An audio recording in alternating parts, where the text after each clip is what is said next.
Hello teachers, welcome to teaching goals. Teaching goals में आपका स्वागत है। आज हम लेके आए यहाँ पर ग्रेविटेशन के प्रीवियस ईयर क्वेश्चंस की प्रैक्टिस। और जो बच्चों ने बैच ले रखा है वो क्या कर सकते हैं, ऐप के ऊपर जाके जितने भी क्वेश्चंस हैं 2019 से 2024 के बीच के जितने भी अभी तक एग्ज़ाम हुए हैं उन सारों के जो फिज़िक्स के क्वेश्चन हैं उसकी एक अलग से आपको फाइल दी गई है जहाँ पे आप अपनी प्रैक्टिस कर सकते हैं।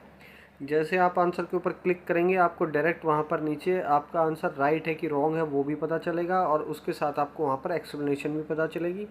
इजी, हार्ड, मॉडरेट, अलग अलग लेवल्स के अंदर और अलग अलग चैप्टर वाइज वहाँ पर सारे क्वेश्चंस आपको दिए मिलेंगे। आप जैसे चाहे उसको वैसे अपने अनुसार उसको बदल सकते हैं, उसको टेलर कर सकते हैं।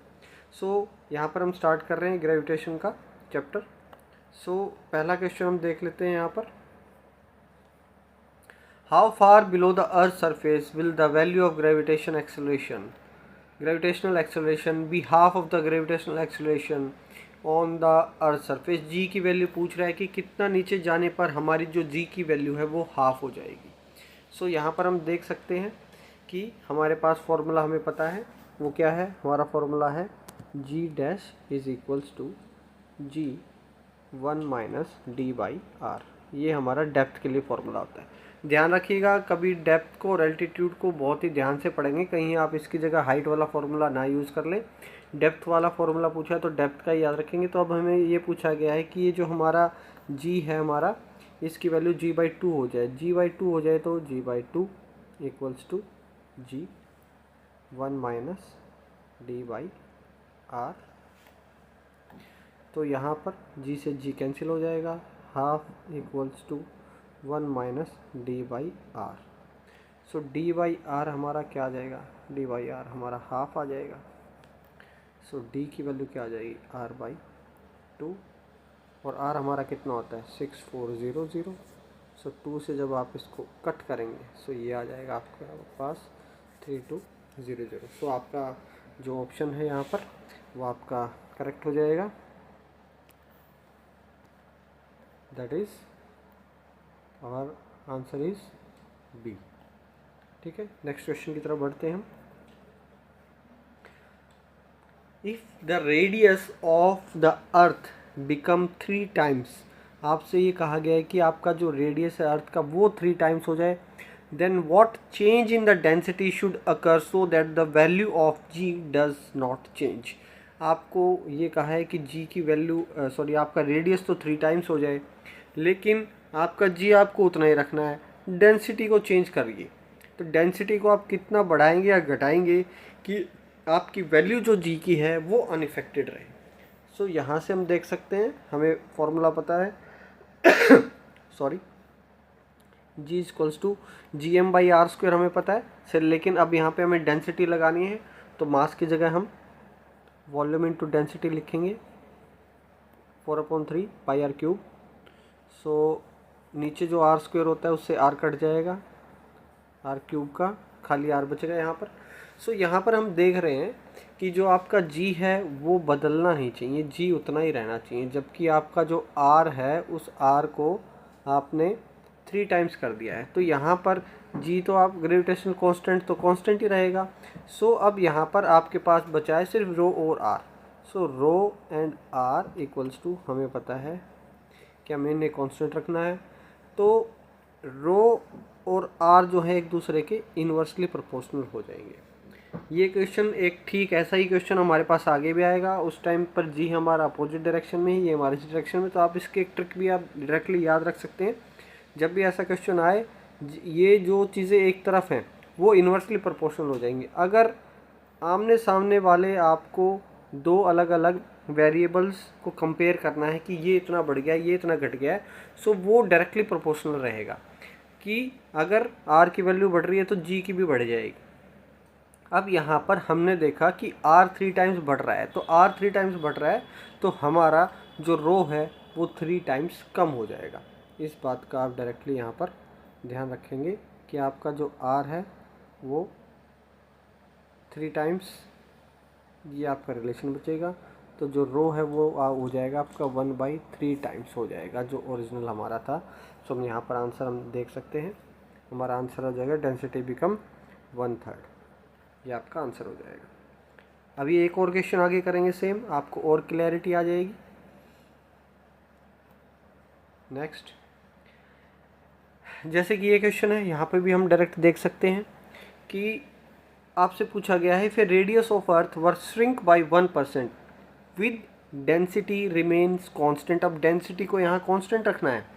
The acceleration due to gravity on the surface of the earth will be, तो डेंसिटी जो एक्सेलरेशन ड्यू टू ग्रेविटी है जी की वैल्यू वो क्या रहेगी।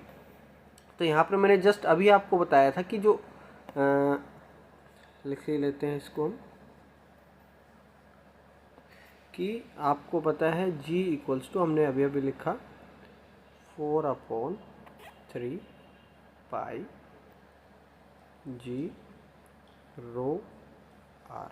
मैंने अभी बताया था अगर इक्वेशन के लेफ्ट हैंड साइड और राइट हैंड साइड अगर इक्वेशंस उन दो को आप कंपेयर कर रहे हैं तो वो दोनों क्या हो जाएंगे, डायरेक्टली प्रोपोर्शनल हो जाएंगे। तो g और r यहाँ पर डायरेक्टली प्रोपोर्शनल हो जाएगा। सो अगर यहाँ पर ये कह रहा है कि g बढ़ रहा है, सॉरी r बढ़ रहा है तो g भी बढ़ेगा, r घट रहा है तो g भी घटेगा। अगर r 1% से इंक्रीज़ हो रहा है तो g भी 1% से ही यहाँ पर इंक्रीज़ होगा। सो देख सकते हैं कि हमें यहाँ पे कहा गया है कि r जो है रेडियस जो है वो कम हो रहा है, रेडियस कम हो रहा है तो आपका g भी कम होगा। So become less, become infinity, remains equal to g, become more than g, become less than g। So यहाँ पर आपका आंसर हो जाएगा बिकम लेस देन g। आगे बढ़ते हैं, तो हमारा आंसर यहाँ पर डी हो जाएगा। आगे बढ़ते हैं हम नेक्स्ट क्वेश्चन की तरफ। A ball thrown vertically upward is caught by the thrower 6 seconds after the start. The height to which the ball has risen is. So आपसे ये पूछा गया है कि एक बॉलर ने या एक थ्रोवर ने बॉल को ऊपर, एक बच्चे ने बॉल को ऊपर फेंका और 6 सेकंड बाद वो बॉल उसके हाथ में आ गई। तो आपसे ये पूछा गया है कि हाइट उस बॉल की कितनी रहेगी। तो कितनी रहेगी आप यहाँ से इजीली आप बता सकते हैं। हमें पता है S equals to ut plus half GT²। तो इनिशियली आपको बताया गया कि वो ज़ीरो है इनिशियल वेलोसिटी, तो ये जो आपका पहला जो टर्म है ये आपका ज़ीरो हो जाएगा यहाँ पर। सो आपके पास S इक्वल्स टू क्या बचेगा, हाफ, G की वैल्यू क्या लेनी है हमें 10। टाइम क्या रहेगा, टाइम देखिए बॉल ऊपर गई और नीचे आई और इसमें लिए इसने 6 सेकेंड, 6 सेकेंड टोटल लिए। तो time of ascent is equals to time of descent. हमें पता है किसी भी चीज़ को अगर हम ऊपर फेंकते हैं और वो नीचे आती है तो जितना टाइम वो नीचे से ऊपर जाने में लगाएगी उतना ही टाइम वो ऊपर से नीचे आने में लगाएगी। तो 3 सेकेंड्स ऊपर जाने में और 3 सेकेंड्स ही नीचे आने में। तो यहाँ पर हमारा टाइम क्या हो जाएगा, 3 हो जाएगा। सो 3 का हो जाएगा स्क्वायर। सो यहाँ से जब आप इसको सॉल्व करेंगे 3 3 जा 5, 45 आपका आंसर आ जाएगा। सो आपका आंसर आ जाएगा यहाँ से 45। B answer is correct. Next question की तरफ चलते हैं। Which of the following planets has the largest number of natural satellite. पहले देखिए जब हम छोटे थे, जब शायद हमने पढ़ा हो तो इसका आंसर हमने जुपिटर लगा देंगे उसके अनुसार, लेकिन अब लेटेस्ट जो डिस्कवरीज हैं उसके अनुसार जो हमारा सैटर्न है उसके पास almost 140 plus moons. So answer हमारा हो जाएगा सैटर्न, वेरी सैटर्न 140 प्लस। इस चीज़ का ध्यान रखेंगे, कई बार सीधे सीधे क्वेश्चंस आ जाते हैं, हमें यहाँ आसान लग रहे हैं लेकिन वहाँ पर हमारा दिमाग घूम जाता है। Next, very easy question. If the weightlessness state bodies, अगर कोई बॉडी ऊपर से नीचे गिर रही है और एकदम फ्री फॉल हो रहा है, फ्री फॉल आप लोगों ने पढ़ा है, हमारे लेक्चर्स के अंदर भी हमने काफ़ी अच्छे से एक्सप्लेन किया है, लिफ्ट वाले एग्जांपल भी हमने किए हैं। तो उस टाइम पे क्या होगा, उसका कुछ भी मास नहीं होगा, उसका कुछ भी वेट नहीं होगा। ऐसा तो हो ही नहीं सकता कि किसी बॉडी का कहीं पर मास नहीं हो, मास कांस्टेंट रहता है, जितना यहाँ है यूनिवर्स में हर जगह उसका मास उतना ही रहेगा। Have mass but not weight, कि भाई उसके पास मास तो होगा लेकिन वेट नहीं होगा। C have weight but not mass, ये तो वही पहले वाला जो ए है वहीं पर उसी को जो है सेम एग्जांपल हो गया एक हिसाब से आंसर, कि मास नहीं होगा, ऐसा हो ही नहीं सकता कि मास ना हो। Third, we have weight but no inertia, कि इनर्शिया नहीं होगा उसका। सो जिसके पास कुछ वज़न होता है और उसके पास हमेशा इनर्शिया रहता है। तो हमारा जो आंसर बी है दैट इज़ करेक्ट, कि मास तो होगा लेकिन वेट नहीं होगा। वेट कब होता है, वेट क्या होता है, वेट होता है हमारा mg। तो ये आपकी वैल्यू क्या बता रहा है, इसको 0 बता रहा है, जब तो फ्री फॉल हो रहा है, फ्री फॉल का मतलब g इज 0। सो आपका वेट यहाँ पर 0 हो जाएगा। नेक्स्ट आगे बढ़ते हैं। The value of acceleration due to gravity g at a height equals to the radius of the earth from the surface is. अब ये कह रहा है कि जितना बड़ा हमारा अर्थ का रेडियस है उतनी ऊंचाई पे अगर हम जाएं तो हमारा जो रेडियस है वहाँ पर g की वैल्यू कितनी होगी। यानी जितना हमारा अर्थ का रेडियस है दैट इज़ 6400, अगर उतना ही ऊंचाई पे हम चले जाएं अर्थ से ऊपर तो हमारा जो वेट जो g की वैल्यू है वो कितनी हो जाएगी। सो हमें पता है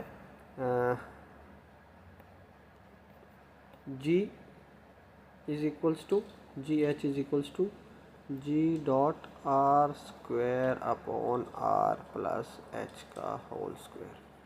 तब ये कह रहा है ये जो हमारी हाइट होगी, ये जो हमारी हाइट होगी ये कितनी हो जाए, ये r के इक्वल हो जाए, ये h जो है हमारा r के इक्वल हो जाए। तो जब इस h की जगह हम r रखेंगे तो हमारी वैल्यू क्या आ जाएगी, हमारी वैल्यू हो जाएगी r² अपॉन 2r², यानी 4r²। r² से r कट गया तो g हमारा आ गया 1/4। So answer is 1/4। काफ़ी आसान था यहाँ पर, option number A is correct. आगे बढ़ते हैं।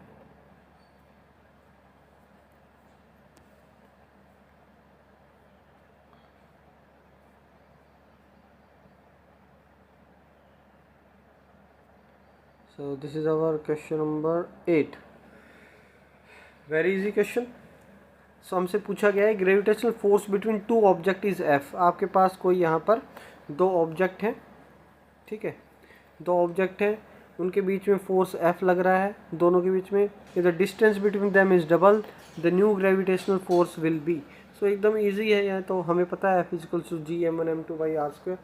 सो F जो है इन्वर्सली प्रोपोर्शनल है किसके, r² के।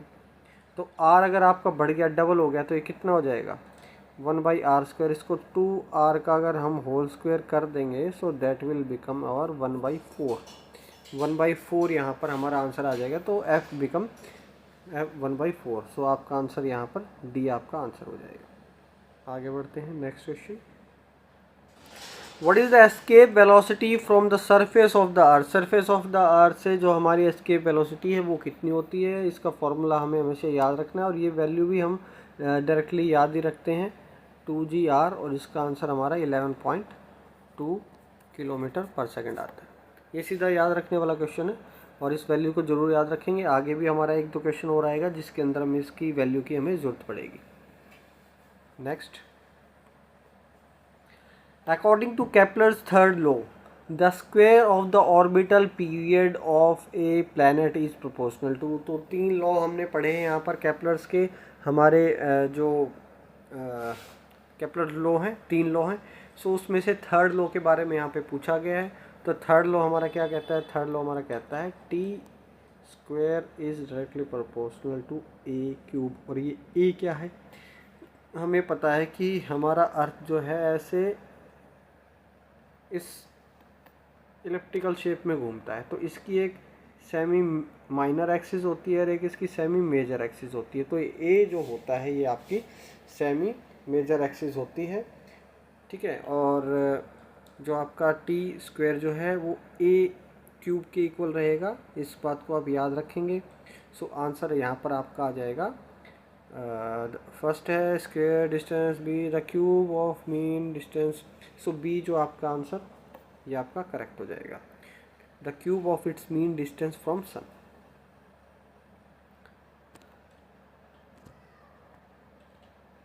आगे बढ़ते हैं। इसमें अगर तो जो सेमी मेजर एक्सिस है वही मीन डिस्टेंस होता है फ्रॉम द सन। अभी जो बीच में अगर आपको शायद थोड़ा डाउट रह गया हो तो मैं बता दूं दोबारा से। ये आपका अगर यहाँ पर ये सन है, ऐसे ऐसे घूमता है, ठीक है, इस बात का ध्यान रखेंगे। कट जा। So next, that is also very easy. तो ए जो है आपका मीन डिस्टेंस हो जाएगा यहाँ से। Second, sorry 11th question, a person weight 60 kg on earth, what will be his weight on the moon. तो आपसे पूछा गया है मून के ऊपर कितना वेट होगा। सो हमने अभी जस्ट थोड़ी देर पहले हमने इस चीज़ को किया था, क्या, W = m × g। g की वैल्यू हमें पता है कि कितनी होती है, वहाँ पर 1/6 होती है, ठीक है। यहाँ पे क्वेश्चन में दे भी रखा आपको 1/6 होती है। So your W is mg और g की वैल्यू क्या होगी 1/6।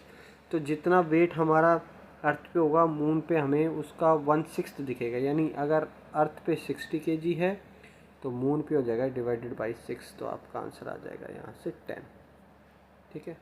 सो 10 kg इज़ योर आंसर। आगे बढ़ते हैं। अगेन एक याद रखने वाला क्वेश्चन हमारे पास, the orbital velocity of satellite orbiting close to earth surface is approximately, ये तो हमने अभी अभी देखा है। सो इसका जो आप याद रखेंगे V0 = √GR। जब इसको आप सॉल्व करेंगे आपके पास आएगा 7.9 km/s, एक सेकेंड में ऑलमोस्ट 8 किलोमीटर, ठीक है। इसको याद रखेंगे velocity. Next, Newton law of gravitation states that gravitational force between two bodies. So अब यहाँ पर आपको 4 एग्जांपल दे दिए गए हैं बड़े बड़े। सो हमें तो इसका फॉर्मूला काफ़ी अच्छे से पता है, ठीक है। F = Gm1m2/r²।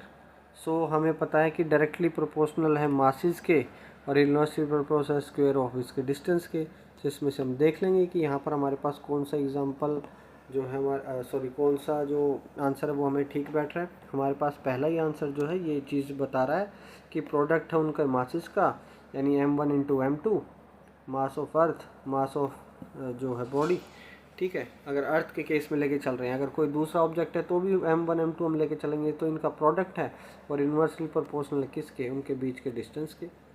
Very easy question. Next, ये भी एकदम याद रखने वाला क्वेश्चन है। हमें पता है ग्रेविटेशनल कांस्टेंट की वैल्यू पूछी है, लेकिन कई बार ज़्यादा देख कर कहीं हम कंफ्यूज ना आ जाए। हमारा A option is our correct. 6.67 × 10⁻11 newton metre square per kg², इसका याद रखेंगे 14 को। आगे, a stone is dropped from rest and falls freely for 5 second. ये काफ़ी अच्छा क्वेश्चन है। हम तीनों इक्वेशंस जो हैं याद रखते हैं, equation of motion. Fourth equation जो है उसको हम याद करना भूल जाते हैं, इसको ज़रूर याद रखें। सो हमारी फोर्थ इक्वेशन इज़ SN, यानी nth सेकेंड में, छठे सेकंड में, 10वें सेकंड में, 50वें सेकंड में, इस सेकंड में हमारी जो है डिस्टेंस होगा वो कितना होगा। यहाँ पर वो पूछ रहा है कितना डिस्टेंस वो कवर कर लेगा। तो इसका फॉर्मूला UG/2 2n-1। अब ये n जो है ये है कि आपका कौन सा सेकंड की आप बात कर रहे हैं यहाँ पर। सो इनिशियल वेलोसिटी हमारी 0 है, सो u is 0 + G/2 2n। n कितना है, n हमारा 5, तो हो जाएगा 10। 10 में से -1 करेंगे तो हो जाएगा हमारा 9। g की वैल्यू हमें 10 दे ही रखी है, तो इस g की जगह जब हम 10 रखेंगे, सो 10/2 इज़ अवर 5 एंड 9 5 ज़ा 45 मीटर। आसान सा क्वेश्चन। नेक्स्ट क्वेश्चन की ओर चलते हैं हम। At what point below the earth surface does the acceleration due to gravity is reduced to 0? तो 0 कहाँ होती है, 0 ये हमने हमारी थ्योरी की क्लास में पूरा एकदम अच्छे से इस चीज़ को एक्सप्लेन किया हुआ है कि कहाँ पर क्या होगा। तो जो आपका सेंटर होगा, सो अगर आपका अर्थ है उसके अगर आप सेंटर में जाएंगे तो इसका मास कहाँ होगा, इसका मास तो जो इसके बाहर से इफेक्ट करेगा वो कुछ नहीं करेगा, जो सेंटर की तरफ बचेगा हमेशा वो करेगा। मान लीजिए अगर यहाँ होता तो ये वाला जो एरिया है इस वाले अगर यहाँ पर होती है हमारी बॉडी तो ये इसको अट्रैक्ट करता है, लेकिन अगर सेंटर में ही आप चले जाएंगे तो उसके ऊपर आप कोई भी इफेक्ट देखते हुए यहाँ पर नहीं मिलेगा। तो सेंटर आपका आंसर ए इज़, और आंसर ए इज़ करेक्ट। तो अगर आप इसको फॉर्मूले के थ्रू भी अगर आप देखना चाहें तो यहाँ पर मैं लिख के दिखा देता हूँ आपको ताकि आपको याद रहे। सो जो आपका जी डी है डेप्थ के लिए, that is g 1 minus d by r. तो ये वैल्यू ज़ीरो कब होगी, सोच के देखिए, ये वैल्यू ज़ीरो कब होगी, जब इस तरफ की वैल्यू ज़ीरो हो जाए, दूसरे साइड वाली वैल्यू ज़ीरो हो जाए। ये ज़ीरो कब हो सकती है, डेप्थ पूछा है तो डेप्थ को कितना लिखें कि ये ज़ीरो आ जाए, जब डेप्थ को हम 1 लिख देंगे, ठीक है, यानी 1 का सॉरी डेप्थ को हम आर लिख देंगे। तो अगर जितना रेडियस अर्थ का है उतने एकदम उसके सेंटर में चले जाएंगे तो ये काट के यहाँ पर 1 आ जाएगा। 1 minus 1 is 0, 0 into g 0, so g d is equals to 0। यानी अर्थ जो है उसके सेंटर में जब हम जाएंगे, जो रेडियस है उतनी ही गहराई में जब हम जाएंगे तो आपका जो जी है उसकी वैल्यू 0 आ जाएगी। आगे बढ़ते हैं। Geostationary satellite orbit the earth at a height of approximately, तो इसको सीधे सीधे याद रखेंगे 36000। हर जगह 6 बड़ा इम्पॉर्टेंट है, कई जगह आता है हमारा 6400 हमारा रेडियस है, ये 3600, तो काफ़ी आसान है याद रखना। डायरेक्ट क्वेश्चन भी आते हैं और यहीं से आप बता सकते हैं उनको। अब आपसे पूछ रहा है Kepler second law, law of equal area is a consequences of. तो ये equal area equal interval of time में किसके कारण, किस वजह से यहाँ पर हमें देखने को मिलता है, वो आपसे पूछा है कि भाई angular momentum, linear momentum, kinetic energy, कौन सी एनर्जी किसकी वजह से equal area in equal time में जो है वो स्वीप करता है। So constant area constant velocity, so L हमारा होता है यहाँ पर एम वी बाई आर, और ये है हमारी कांस्टेंट सेंट्रल फोर्सेस। सो हमारा जो आंसर है that is linear moment, sorry angular momentum. इस बात को याद रखेंगे आप। नेक्स्ट क्वेश्चन हमारा होगा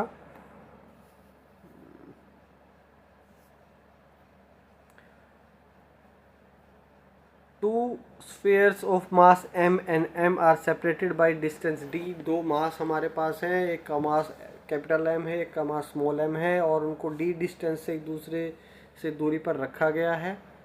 if each mass is doubled and the distance is also double the gravitational force. तो यहाँ पर आपसे पूछा है दोनों मास को अगर हम डबल कर दें और उनके बीच के डिस्टेंस को भी हम डबल कर दें तो जो ग्रेविटेशनल फोर्स है उसके ऊपर इसका क्या इफेक्ट पड़ेगा। तो हमें ये बताना है कि अब इसको सॉल्व करके देख लेते हैं हम।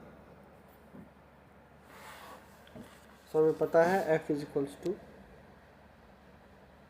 जी एम बाई आर स्क्वायर। तो इन सब को 2 कर दें हम। फॉर एग्ज़ाम्पल यहाँ पे कर दे m की जगह 2m, इसकी जगह 2m और इसकी जगह 2r। आर स्क्वायर का 2r कितना हो जाएगा, 2r का अगर स्क्वायर करेंगे तो आ जाएगा आपका 4r स्क्वायर। तो आ जाएगा 4r स्क्वायर। इस दोनों 2 से 4 कट जाएगा, देखिए आपका सेम ही रहा ये G M by are square, G M by are square. So यहाँ पे कोई भी इफेक्ट नहीं पड़ा, so it's remain unchanged.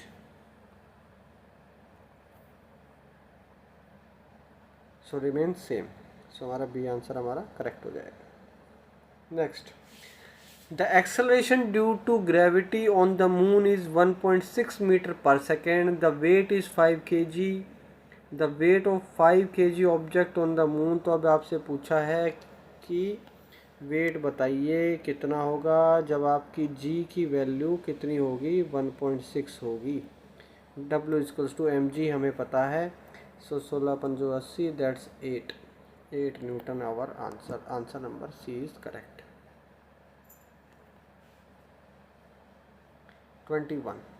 Which of the following statement about the gravitational force is not correct? Gravitational force के बारे में से कौन सी स्टेटमेंट सही नहीं है?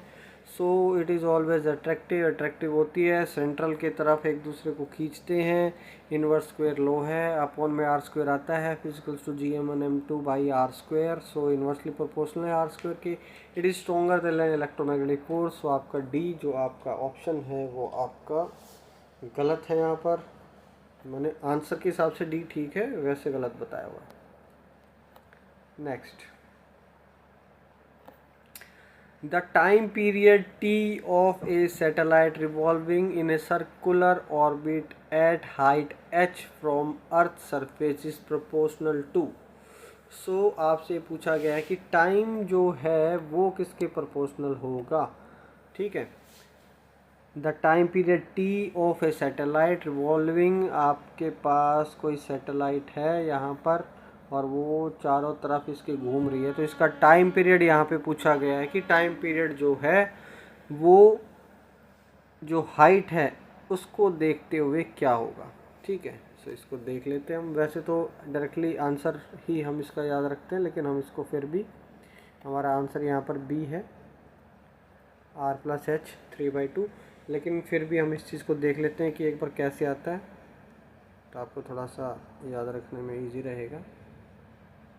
सो हमें पता है जो ग्रेविटेशनल फोर्स है वो ही जो है उस सैटेलाइट को चारों तरफ उसको घुमाता है. तो जो ग्रेविटेशनल फोर्स है वही उसको सेंट्रीपिटल फोर्स जो है उसको प्रोवाइड करता है. तो हमारा जी हो जाएगा, फोर्स है वो हमें पता है Gmm/r². ये बात को हमें पता है. यही हमें सेंट्रीपिटल फोर्स देता है. सेंट्रीपिटल फोर्स हमें पता है mv²/r. और टाइम पीरियड क्या होता है? टाइम पीरियड होता है 2πr/v. इस बात का भी हमें पता है. सो जब आप यहाँ पर r/v का सॉल्यूशन यहाँ से आप प्राप्त करेंगे यहाँ से, तो आपके पास वो आ जाएगा t=2π का 2π, और r/v हमारे पास यहाँ से आ जाएगा r³/gm. तो अब हम यहाँ से देख रहे हैं कि जो हमारा जो t है वो डायरेक्टली प्रोपोर्शनल है r3/2 के. 3/2 कैसे हो गया? क्योंकि ये जो रूट आप दिख रहे हैं, सो r हम देखेंगे तो वो हो जाएगा हमारा 3/2. और r हमारा क्या होता है? r हमारा होता है r+h. तो t इज़ r+h का 3/2. जिनको ये ज़्यादा विस्तार में देखना है, लेक्चर में जाके आप दोबारा से देख सकते हैं, हमने पूरे अच्छे से इनको कराया है. सो ये जो r आपका जो t है उसका रिलेशन रहेगा r+h 3/2.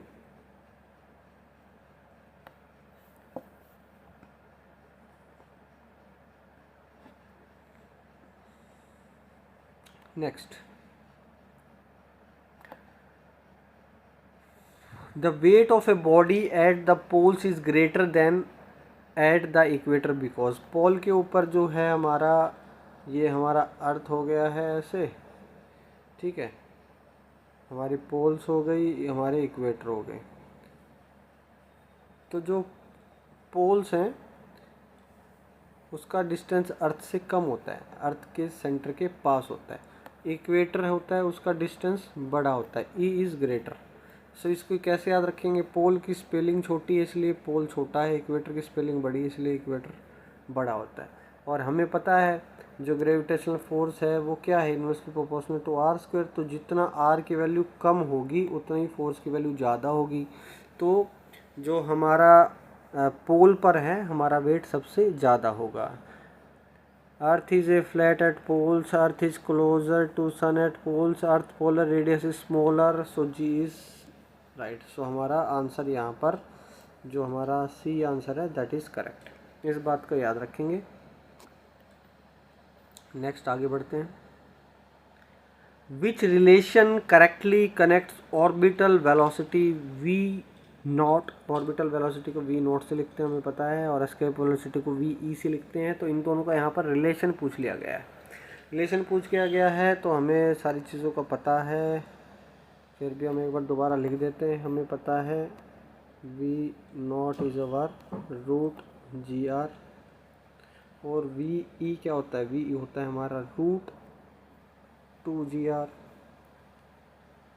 तो ये जी आर रूट 2GR क्या होता है, ये होता है वी नॉट होता है रूट टी।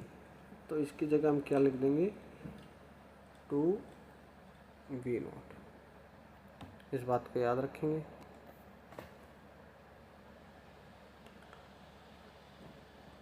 आ जाओ भाई, तो हमारा option B is correct. Next last question,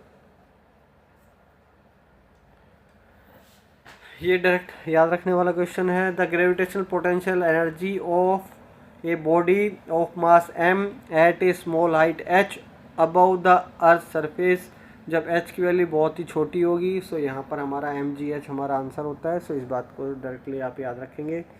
सो इसी के साथ हम यहाँ पर ख़त्म करते हैं, और सभी जो है एकदम अच्छे से आप उन क्वेश्चंस को देख लेंगे। मैं आपको एक बार दिखा देता हूँ जो फाइल्स अपलोड की है वो कैसी है। जब आप टीचिंग गोल्स के ऐप पे जाएंगे तो वहाँ पर आपको ये जो है फाइल दिखेगी, एस्टेट फिजिक्स प्रैक्टिस। सो इसके अंदर हमने 19 से 22 के सारे जो है क्वेश्चन लिए हैं, और आप यहाँ पर ईयर वाइज सेलेक्ट कर सकते हैं, टॉपिक वाइज भी सेलेक्ट कर सकते हैं, जैसे आपको मन करे वैसे आप इनको सेलेक्ट कर सकते हैं, ईयर वाइज भी टॉपिक वाइज भी। सो आप जैसे प्रैक्टिस मोड के अंदर जाएंगे आपको एक क्वेश्चन दिखेंगे ऐसे, ठीक है। 2 light source are said to be coherent if they light, मान लीजिए हम एक बार के लिए गलत ऑप्शन चूज़ कर लेते हैं। जैसे आप गलत ऑप्शन चूज़ करेंगे सो आपके पास यहाँ पर नीचे एक्सप्लेनेशन आ जाएगी, ठीक है। फिर आप नेक्स्ट की ओर बढ़ेंगे और ऊपर ये आपको दिखाता भी रहेगा कि आपने कितने क्वेश्चन कर लिए हैं, और काफ़ी अच्छा आपको एनालिसिस आपको देगा। सो इसके साथ ख़त्म करते हैं आज का लेक्चर। Thank you.